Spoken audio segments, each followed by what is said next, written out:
Olha só, boa tarde a todos e a todas. Bem-vindos a essa tarde, que é a nossa segunda parte do primeiro colóquio mineiro de História Ambiental. Como nossa primeira atividade na tarde, nós teremos uma mesa composta por mim.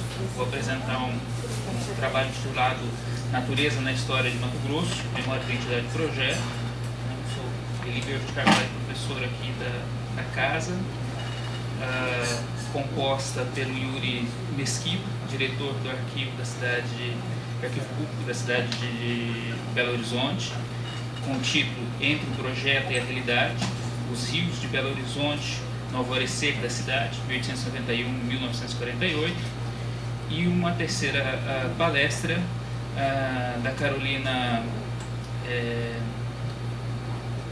Marota Capanema, né? Claro que Marota sempre a gente pensa que é outra coisa, né? E a Carolina vai falar para nós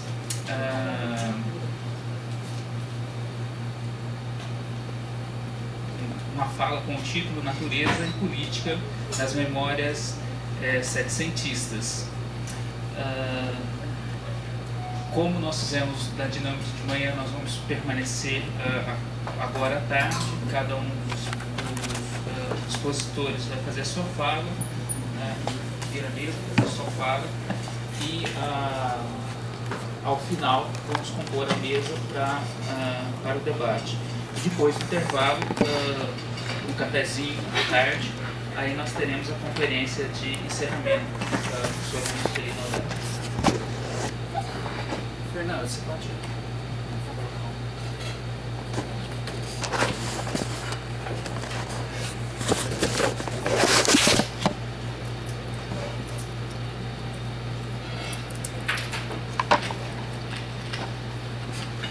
O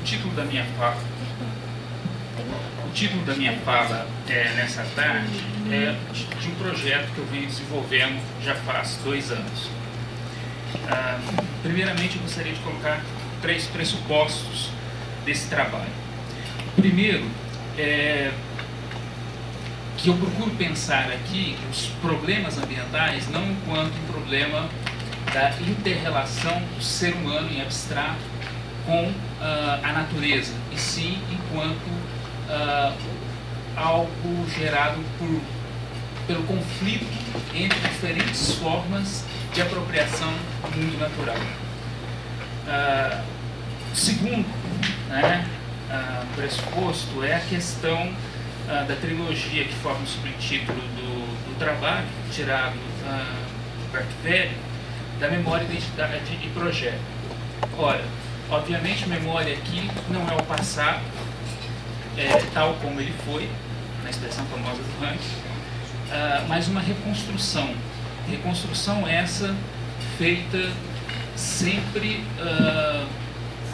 a partir de algum projeto de futuro. Como que é possível articular os projetos de futuro com a criação de passados? Através das identidades, né? São eixos, é um eixo articulador desses 2 momentos. E terceiro, essa pesquisa tem como objetivo fazer uma inter-relação entre história regional, livros de divulgação de história regional e imaginário regional, ou seja, entre a produção científica acadêmica de história, a divulgação, materiais de divulgação e o que as pessoas têm na cabeça, né? Obviamente que aquilo que está nos livros científicos, aquilo que está nos livros didáticos, aquilo que o professor ensina e que o aluno aprende, são coisas bastante diferentes, né? E que não podem ser entendidas a partir de uma mera lógica de transmissão de conhecimento. Existe uma circulação, uma retroalimentação, não tão óbvia, mas uma retroalimentação desse processo. Ora, dentro dessa forma de circulação de saberes, os livros de divulgação de história são, para mim, um ponto nodal. E é por isso que eu escolhi esse tipo de material para trabalhar. Em Mato Grosso, esses materiais de divulgação didática na segunda metade do século XX podem ser divididos em duas séries. Uma primeira delas ligadas ao Instituto Histórico Geográfico, né? Até a década de 1980, os materiais de divulgação de história regional que pautavam o ensino de história regional no estado eram de pessoas vinculadas ao Instituto Histórico Geográfico de Mato Grosso, com um modelo de história bastante factual, bastante ufanista, com as características de produção clássica, não tão contemporânea, mas clássicas dos institutos históricos aqui no Brasil e de uma determinada história que nós chamamos, às vezes, pejorativamente, de factual. A partir de 1991 surge, ou 89, 91, surgem materiais de divulgação ligados à Universidade Federal de Mato Grosso e às universidades em geral, que passam a ter hegemonia na enunciação da história regional, né, e o fato que de lá para cá todos os materiais são vinculados, por mais que o Instituto Histórico continue produzindo, né, quem tem hoje a hegemonia da enunciação legítima sobre a história regional são as universidades e fundamentalmente a UFMT. Dessas duas séries, da primeira série eu vou apresentar aqui para vocês apenas um trabalho. Eu vou apresentar apenas um trabalho, um livro, que é o Rubens de Mendonça, História de Mato Grosso, de 1967.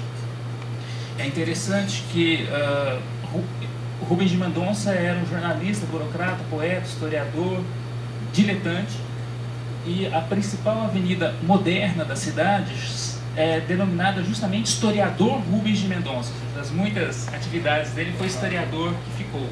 E essa avenida Historiador Rubens de Mendonça tem o objetivo de mostrar a modernidade dessa cidade. Ela é construída com esse objetivo. Só que o moderno é conectado com o historiador a um determinado passado. Seguinte. Muito esquematicamente, eu vou apresentar para vocês quais são as representações de identidade e natureza, populações pobres, comunidades tradicionais e a que projeto isso está, ao meu ver, vinculado. Bom, a identidade presente de mato-grossense na obra do Rubens de Mendonça é a identidade construída pelo Instituto Histórico Geográfico de Mato Grosso desde 1919. Ela é pautada no mito Bandeirantes, de um bandeirante heróico que ao contrário do que já nos ensinou Sérgio Buarque, é um europeu, né, vestindo botas, representante da civilização. Em 19, o desafio do Instituto Histórico era unir uma elite que literalmente lutava com armas, né? Então ele queria criar uma identidade que solidificasse o que é um mato-grossense, e ao mesmo tempo enfrentar a pecha de Mato Grosso ser um lugar distante e selvagem, estereótipo que ainda hoje persiste no estado, a respeito do Estado. Como eles fizeram isso? Adotando a ideia que o mato-grossense é o herdeiro do bandeirante, o continuador desse mito bandeirante, portanto, do civilizador e do defensor da nação na fronteira.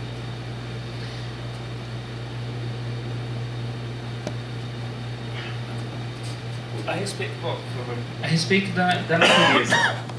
Bom, a natureza, é claro, é apresentada como recurso, mas além disso é apresentada como um obstáculo a ser enfrentado pelos heróis civilizadores. O modelo de narrativa é um modelo de epopeia e, como tal, era necessário um inimigo. Ou, para quem já leu Gibi, né, para você ter um super-herói é necessário um super-vilão.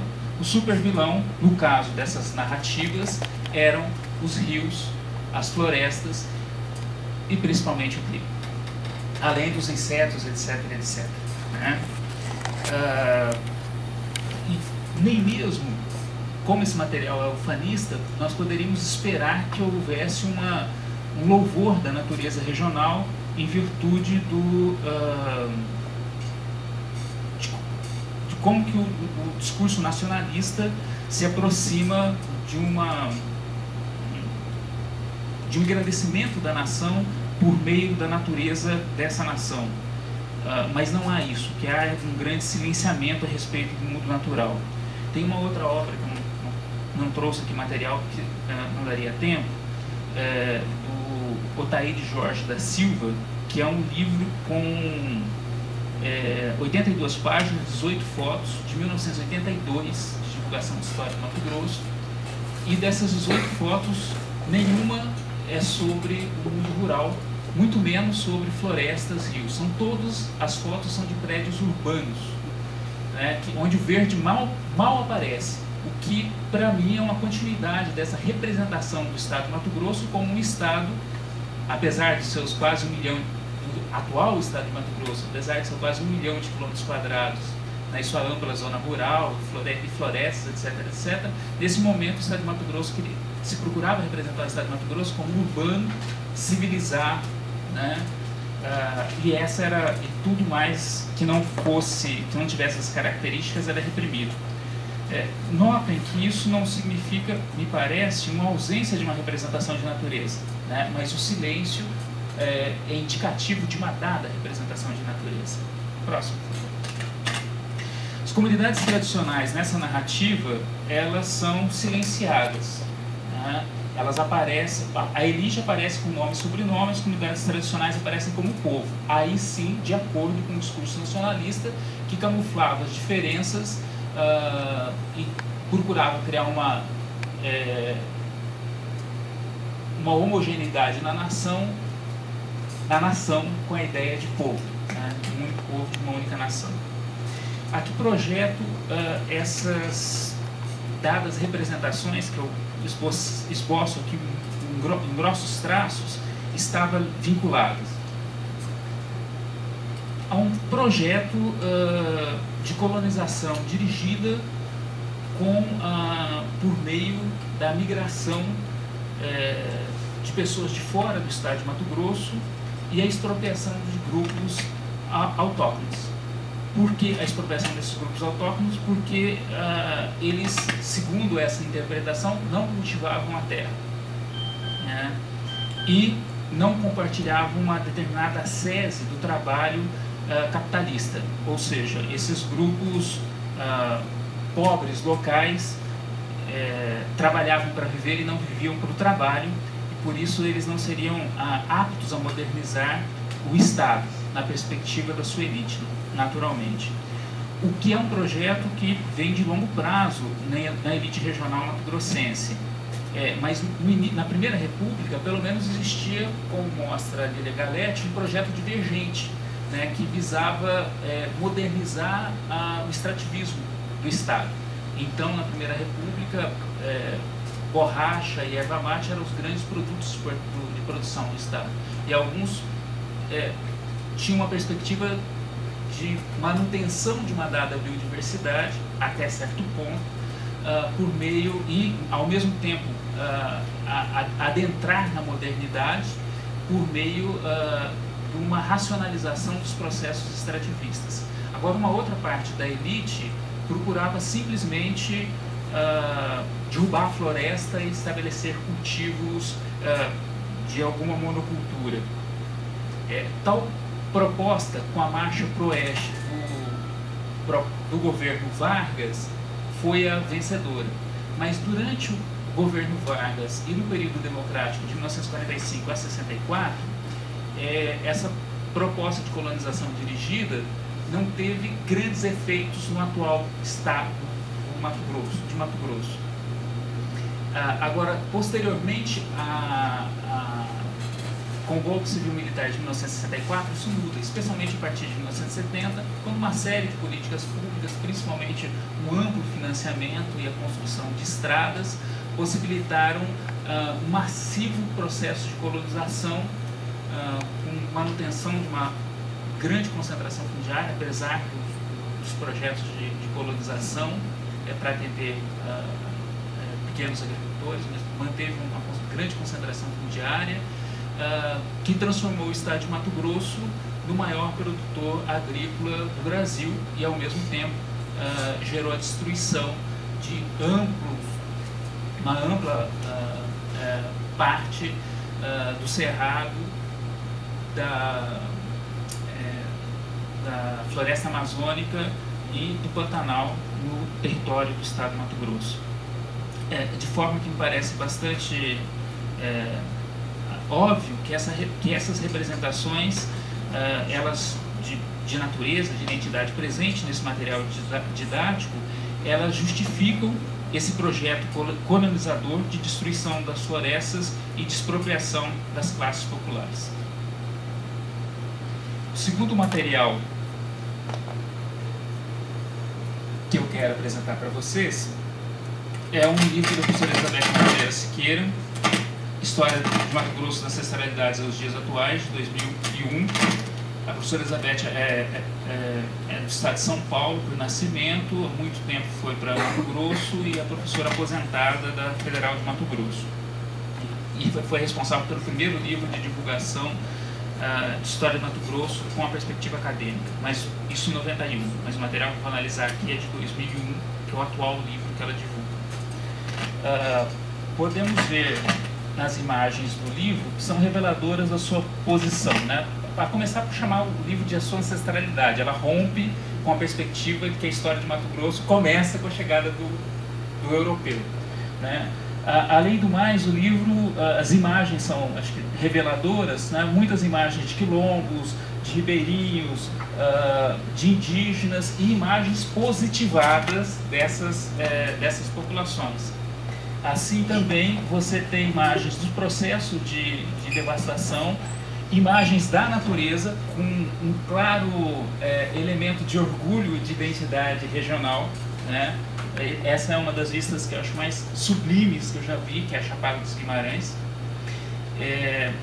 E ainda o que ela chama de elementos culturais, que em síntese são explicações de várias formas de expressão cultural da cultura popular, né? Aí quero destacar aqui o cururu e o siriri, que são dois fogueiros, né? O cururu são aquelas duas fotos de lá, que é uma brincadeira feita com homens, né, cantando, no qual eles usam a viola de coxo, que ali vocês têm os homens segurando essa viola de coxo.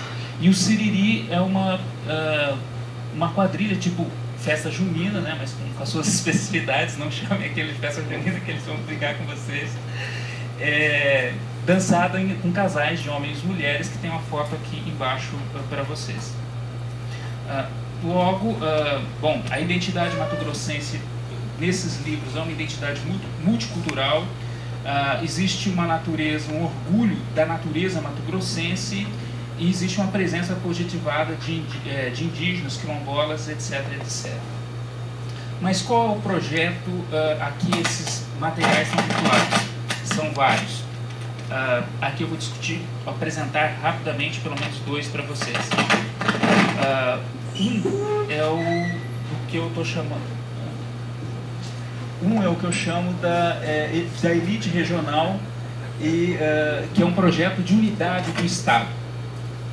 É importante aqui compreender que Mato Grosso passou por uma avalanche demográfica, né? Nas décadas de 70 e 80, a população do Estado praticamente dobrou a cada ano. Entre 70 e 80 passou de 600 para 1 milhão de habitantes.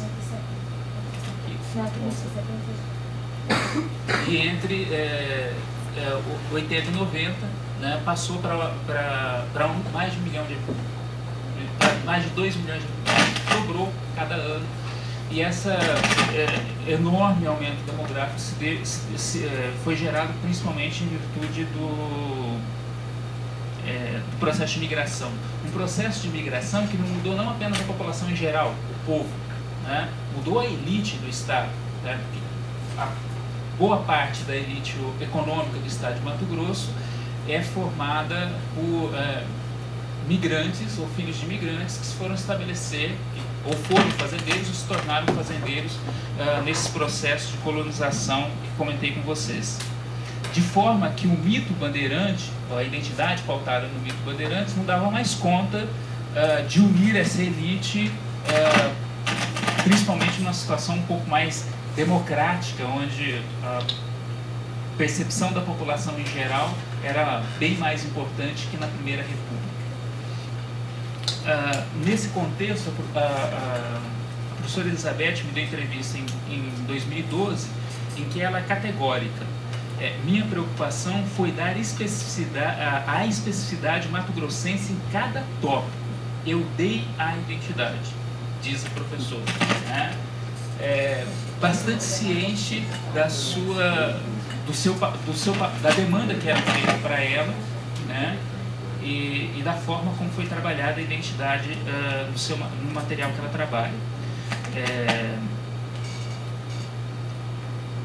E como, né, a elite, essa nova elite e a eleição agora na primeira década do século XXI do Blairo Mágico, que é um paranaense, um dos maiores produtores de soja do mundo, é representativo dessa nova elite, né?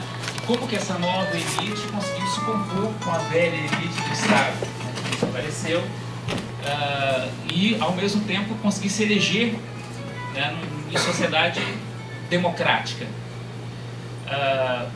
Bom, uma estratégia que eles adotaram foi a mesma estratégia que foi adotado na constituição da grande maioria das identidades nacionais. Escolher determinados elementos da cultura popular, né, folclorizá-los, espetacularizá-los na contemporaneidade e transformar eles em elementos diacríticos da mato-grossidade. Né? Exemplo, o cururu e o siriri. O cururu, aquela dança só de homens, que implicava originalmente a certa ingestão de álcool, né, no século XIX foi proibida, porque era um exemplo de incivilidade, segundo o legislador da época. Né? E hoje é um exemplo da mato-grossidade, que todos os mato-grossenses têm que ter orgulho. Lembre, esses elementos de cultura popular, eles não estavam presentes naquela representação de identidade mato-grossense, presentes nos materiais de divulgação didática até a década de 1980. Né?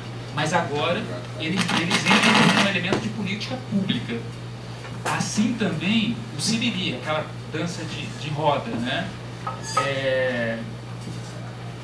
Tal dança, por força de uma legislação ou por ordens da Secretaria Estadual de Educação, hoje é ensinada em uma cidade como a cidade de Sapezal, no Mato Grosso, que tem uma elite claramente sulista, que gosta muito de tomar chimarrão, né? Comemorar a Semana Farroupilha, entre outras coisas. Tererê já está mais próximo do Mato Grosso, é chimarrão mesmo. Chimarrão mesmo.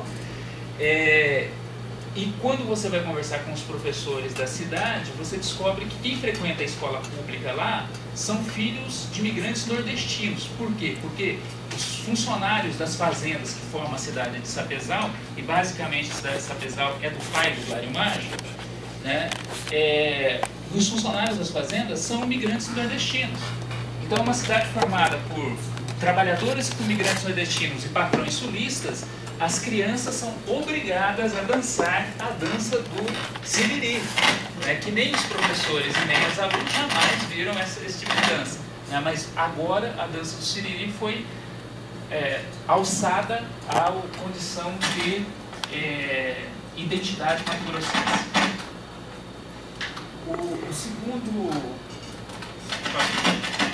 O segundo projeto que está vinculado são os movimentos sociais que buscam legitimar a sua apropriação da natureza. Movimentos sociais como indígenas, quilombolas, ribeirinhos, retireiros do Araguaia e outras que são reelaboradas ou inventadas no processo de disputa por recursos naturais, procuram, né, identificar-se com o ecologicamente correto e com a legítima identidade mato-grossense para eles.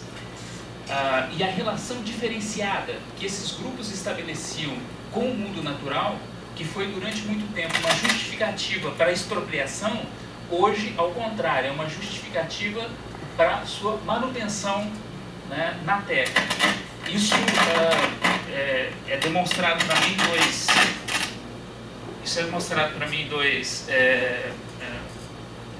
dois momentos. numa entrevista que eu fiz com a professora Elsa Cavalcante, aluna e mestranda e tem mestrado na Federal de Mato Grosso, professora do ensino público e autora de desses manuais de divulgação de história de Mato Grosso. Ela estava usando esse manual em sala quando uma aluna interpelou ela, falou assim: professora, você escreveu aqui, está errado, porque no manual estava escrito que o avô dela havia expropriado terras do quilombo Mata Cavalo, né? E a aluna falou que não, você está mentindo, não pode, meu avô não pode ter feito isso. O que é uma situação exemplar desse posicionamento com esse material permite. Assim também o relato de uma outra aluna, moradora do quilombo Mata Cavalo, relativamente perto de Cuiabá, que declarou o quanto para ela foi importante, no momento em que ela estudava o ensino médio, na própria região, ter lido sobre o quilombo Mata Cavalo no seu material de história, né? Porque isso foi uma forma óbvia de reforçar a identidade que então se construía de quilombola e de legitimar a luta desses quilombolas ainda hoje por acesso à terra, né? Então, esse foi um elemento importante, segundo essa moça, no seu processo de autopoiese, de constituição. Em virtude do horário que já ultrapassei, vamos às considerações finais. A luta pela memória não é a luta pelo que já não é, e sim uma luta pelo futuro, pelo que será e pelo que somos, nossas identidades. Segunda consideração. A Corporação dos Historiadores participou e participa dos investimentos simbólicos para entendermos de determinadas formas os ambientes e os seres humanos, de Mato Grosso, no caso, contribuindo para legitimar a apropriação de alguns e a expropriação de outros.